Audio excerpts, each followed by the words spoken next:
राम राम जी सारे होपफुली सारे ठीक ठाक हो गए। तो आज की वीडियो में बात करेंगे यहाँ पे एमडीओ रीपेयर प्रॉब्लम्स के बारे में। तो बहुत सारे स्टूडेंट ऐसे थे जो बार बार कमेंट कर रहे थे कि सर एक वीडियो बनाओ कि एमडीओ में रीपेयर क्यों आती है, क्योंकि एक मिथ काफ़ी फेमस हो रखा है एमडीओ का कि एमडीओ में रीपेयर आएगी ही आएगी, चाहे फर्स्ट ईयर में आओ, सेकेंड में या फिर फाइनल ईयर में आओ, आपको रीपेयर आती ही आती है। सबसे पहले ये चीज़ क्लियर कर दूं कि ऐसा कुछ नहीं है भाई।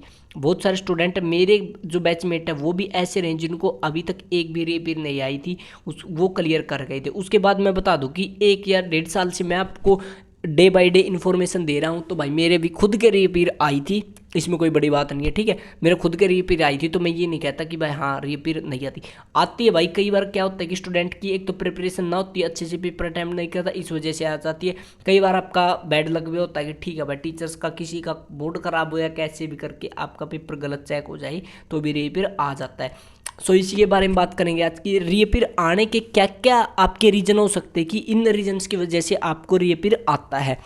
सबसे पहला रीज़न है आपका पेपर पैटर्न के ऊपर। क्योंकि भाई आपको बता दूं कि पिछले कोरोना के बाद जो 2 साल गए हैं इनमें एमडीयू ने काफ़ी रिलैक्सेशन दिया था आपको स्टूडेंट्स को कि आप पेपर में NE4 कर सकते हो, NE5 कर सकते हो। तो एमडीयू ने नोटिस निकाल दी कि NE4 कर दो या NE5 कर दो। लेकिन आपके जो मतलब वहाँ के एमडीयू के ऑफिसर्स हैं, जो टीचर्स हैं, उन्होंने क्या मतलब जो एक्सप्लेनेशन दी आपने उनके अकॉर्डिंग मान लिया कि ऐसे पेपर अटैम्प्ट करेंगे। जो आपके टीचर है, जो आपको कॉलेज वाले वो बता रहे कि आपको ऐसे पेपर अटैम्प्ट, वो कोई और तरीका बता रही है। उसके बाद जो एग्जामिनर है वो किसी और तरीके से चेक कर रहा, तो आपका पेपर का जो पैटर्न है वो काफ़ी बिगड़ गया था। इस वजह से आप कुछ कर रहे हो, एग्जामिनर को इस तरीके से चेक करा, तो इस वजह से उसको भी मतलब ये सोचा कि और अटैम्प्ट लिख के भी आपका पेपर काट दिया और आपको रीपेयर आ गया। तो एक रीज़न ये भी था कि आपका पेपर में रीपेयर आने का। उसके बाद आपका जो दूसरा रीजन रहता वो रहता आपका स्टूडेंट प्रिपरेशन का, कि आपके जो स्टूडेंट्स हैं वो आपके प्रिपरेशन नहीं करते हैं।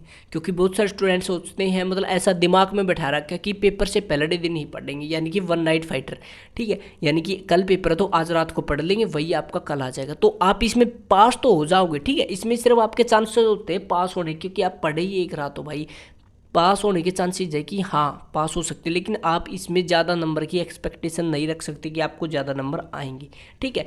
उसके बाद बात करते कि पेपर अटेम्प्ट करने के तरीका आपके ऊपर, ठीक है। कई बार स्टूडेंट्स को क्या करते कि कहीं पहला क्वेश्चन लिख दिया, कहीं सातवां लिख दिया, फिर दूसरा लिख दिया, फिर छठा लिख दिया, ऐसे मतलब क्या होता है एग्जामिनर पजल हो जाता है। तो इस वजह से आपके जो नंबर है वो काउंट होने के बजाय आपके चेक तो हो जाएगा पेपर, लेकिन आपके सही से काउंट नहीं होगे, तो इस वजह से भी आपके नंबर कम रह जाते और 1 या 2 नंबर से आपको रीपेयर भी आ जाता है।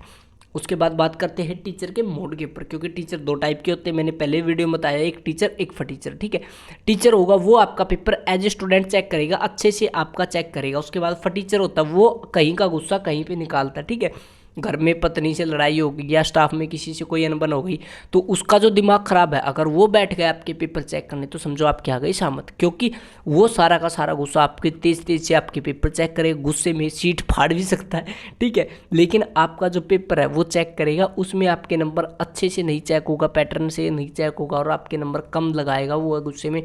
आपके नंबर या तो स्कोरिंग कम रहेगी आपकी, 35 से 40 तक नंबर रख सकता है, या फिर आपका पेपर में रीपेयर भी आ सकता है, या फिर 2 या 4 नंबर भी दे सकता है, उसकी कोई गारंटी ना होती। क्योंकि मैं भी इसी पंगे में फंसा था भाई, ठीक है, क्योंकि मेरा पेपर भी इसी लपेटे में आया था। इसकी वजह से भी आपको रीपेयर आ जाती है, ठीक है। वो टीचर के मूड के ऊपर भी डिपेंड करता है, या फिर कई बार ये होता है कि आपका पेपर पैटर्न करने का जो आपका पेपर है वो अटैम्प्ट करने का तरीका गलत होता है, तो इस वजह से भी दिमाग खराब हो जाए भाई, क्योंकि उनका मतलब पूरे दिन ही पेपर चेक करते रहो ना, इस वजह से, ठीक है। उसके बाद होता है एक स्कॉलर वाला सिस्टम, ठीक है, कि मान लो कि आपके जो पेपर हैं वो अभी आपके एमडीयू के लेवल पे चेक और यूनिवर्सिटी लेवल पे चेक होते हैं, तो उसमें क्या होता है कि आपके जो प्रोफेसर्स हैं वो आपके पेपर चेक करते हैं। अब आपका पेपर प्रोफेसर्स के पास गया, तो उनके पास जो कुछ स्टूडेंट ऐसे होते हैं जो PhD स्कॉलर होते हैं, यानी कि उनके अंडर में PhD कर रहे होते हैं, तो वो क्या करते हैं कि उनको दे देते कि ले तू ये पेपर चेक कर दे।